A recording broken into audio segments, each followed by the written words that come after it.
Bonjour tout le monde, comment allez-vous? Mon nom est Nick, votre conseiller en immigration Canada.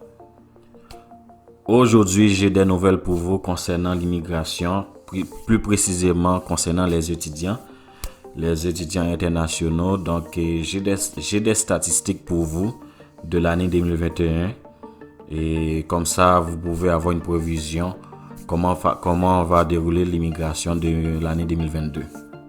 Pendant l'année 2021, le Canada a accueilli 450 000 étudiants internationaux, des étudiants qui viennent partout dans le monde bien sûr, un chiffre stupéfiant qui a facilement battu le précédent record absolu établi en 2019. Avant la pandémie de l'année 2020, le Canada a vu un peu plus de 400 000 nouveaux permis d'études entrer en vigueur avant que ce chiffre ne tombe à un peu plus de 250 000 en 2020. Le total de l'an dernier représente un doublement par rapport à 2015. Il faut noter que les mois de juillet et août sont les mois où il y a plus de nouveaux étudiants internationaux entrés au Canada avec leur permis d'études. On parle d'un chiffre environ 200 000, donc juste avant le début de l'année universitaire 2021-2022. Pour votre information, Immigration, Réfugiés et Citoyenneté Canada publie également des données des statistiques de fin d'année vers le premier trimestre de chaque nouvelle année civile. Les données sont un aperçu de tous ceux qui avaient un permis d'études valide au 31 décembre.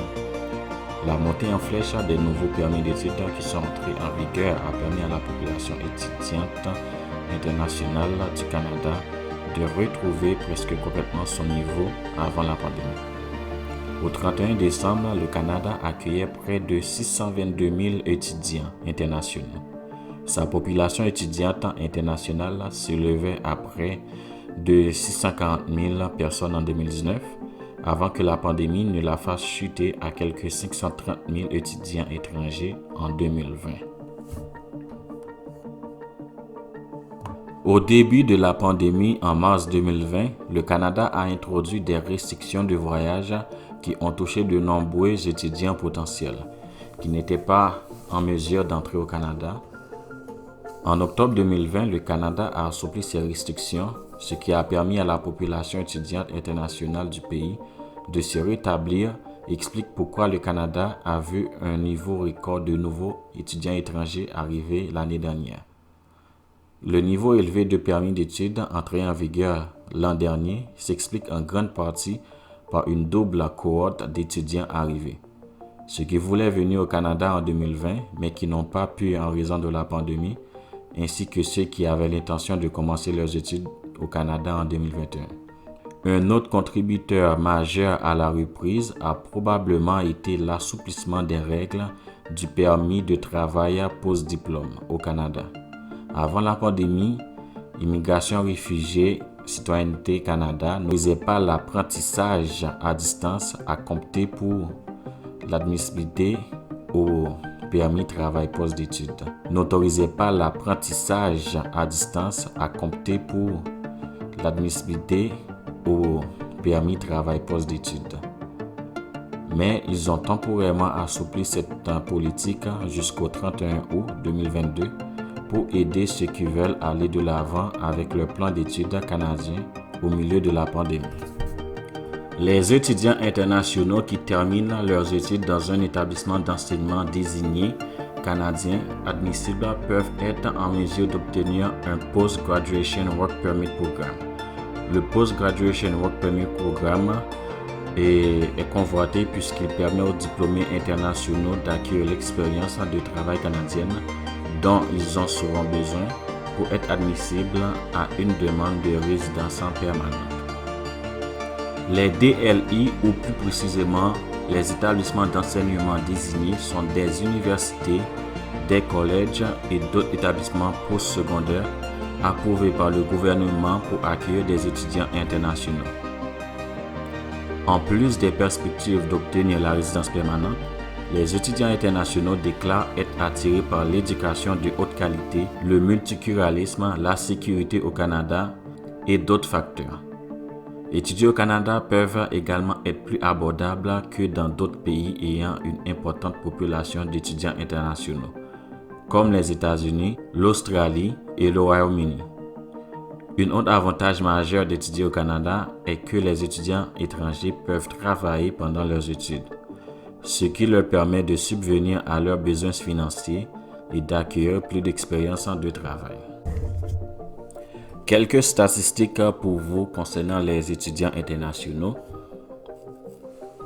D'après l'étude menée par Immigration Canada, l'Inde demeure de loin le principal pays source, comptant pour près de 35% de la population étudiante internationale du Canada. La Chine reste deuxième position, suivie de la France. La part importante de l'Inde s'explique en grande partie par le fait qu'elle a la deuxième plus grande population anglophone du monde et sa grande population de classe moyenne. Les 10 principaux pays sources d'étudiants internationaux par nombre de titulaires de permis d'études au 31 décembre 2021 étaient: pour numéro 1, l'Inde avec 217 410 étudiants, la Chine en deuxième position avec 105 265 étudiants, la France troisième position avec 26 630 étudiants, l'Iran en quatrième position avec 16 900 étudiants, le Vietnam en cinquième position avec 16 285 étudiants et le Corée du Sud en sixième position avec 15 805 étudiants. On a Philippines en septième position avec 15 545 étudiants. Il y a les États-Unis en huitième position avec 14 325 étudiants. On a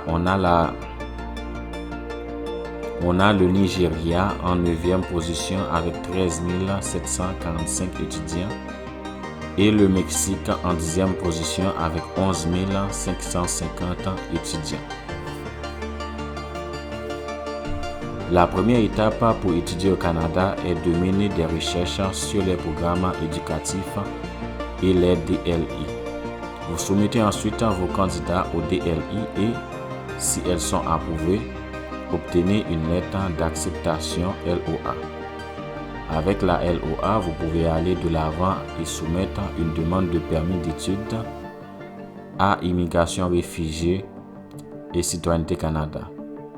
Immigration, Réfugiés et Citoyenneté Canada tiendra compte de facteurs tels que la preuve que vous avez un véritable intérêt à étudier au Canada et les moyens financiers pour soutenir vos études et vos frais de subsistance et d'autres critères.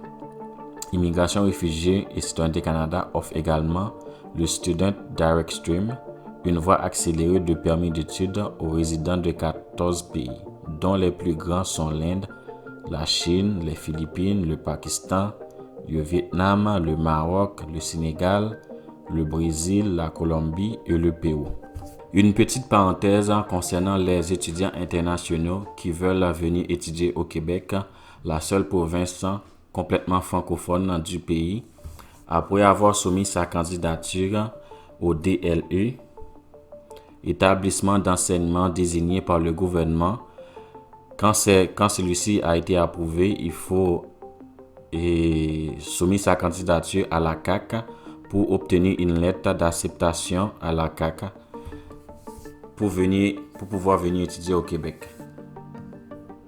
Pour ceux qui ne le savent pas, la CAQ, c'est la Coalition Avenir du Québec.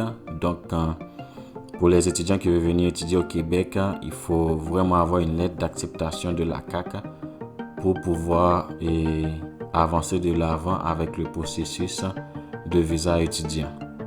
De nombreux programmes d'immigration du Canada récompensent les candidats qui ont étudié au Canada. On peut obtenir des points supplémentaires via Entrée Express pour une expérience d'études au Canada et une foule d'autres volets gérés par Immigration, Réfugiés et Citoyenneté Canada. Les provinces et les territoires font de même ou n'existent que pour les diplômés internationaux. Cela est dû aux recherches du gouvernement canadien montrant que les diplômés internationaux ont tendance à avoir de bons résultats sur le marché du travail après avoir obtenu la résidence permanente.